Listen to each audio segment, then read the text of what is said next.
આપણે ઋતુ વિશે વાત કરીએ છીએ ને, તો ઋતુ વિશે હું થોડાક તમને પ્રશ્ન પૂછું છું, એનો તમારે જવાબ દેવાનો છે, બરાબર? અત્યારે કઈ ઋતુ ચાલે છે? બોલો બોલો. હા, શિયાળો. શિયાળામાં શું કરવાનું અને કેવા કપડા પહેરવાના? બોલો.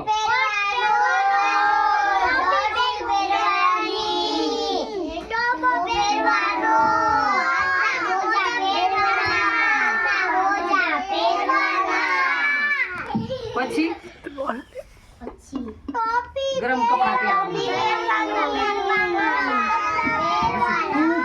બહુ ઠંડી પડે તો શું કરવાનું?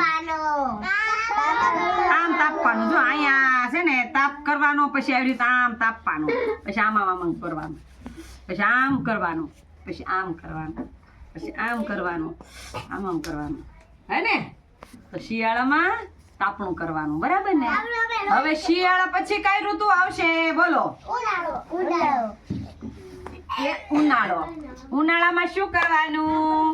બોલો. ચાલો. પછી પંખો કરવાનો, પછી શરબત પીવાનું, ઠંડુ પાણી પીવાનું, પછી હું ખાવાનું ઠંડુ? અને મેં આઈસ્ક્રીમ, ગોળો, ગુલ્ફી, એવું બધું તમને ઠંડુ ખાવાનું મન થાય ને? અને જો પાછા સાંભળો, મારી વાત સાંભળો, પાણી શરીરમાંથી ઘટે નહીં તો લીંબુ શરબત પીવાનું, ઠંડુ મસ્ત, હો ને? હે ને? અને કેવા કપડા પહેરવાના? કોટનના. એને તડકાથી રાહત મળે એટલે કોટનના કપડા પહેરવાના. સરસ. હાલો, હવે ઉનાળા પછી કઈ ઋતુ આવે? ચોમાસું.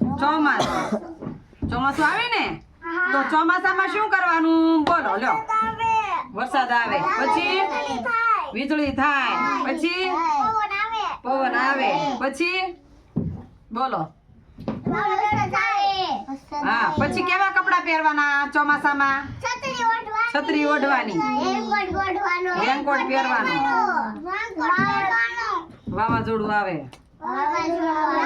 ખૂબ વરસાદ આવે તો પાણી ક્યાં આવે? નદીમાં. દરિયો ફૂલ થઈ જાય ને, દરિયામાં બહુ પાણી આવે, હો ને?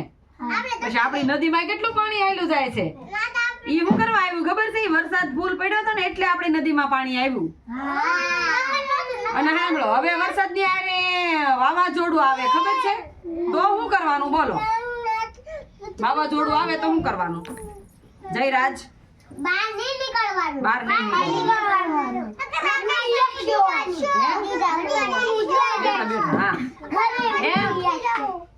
ફૂલ વરસાદ, ફૂલ પવન આવે તો શું થાય?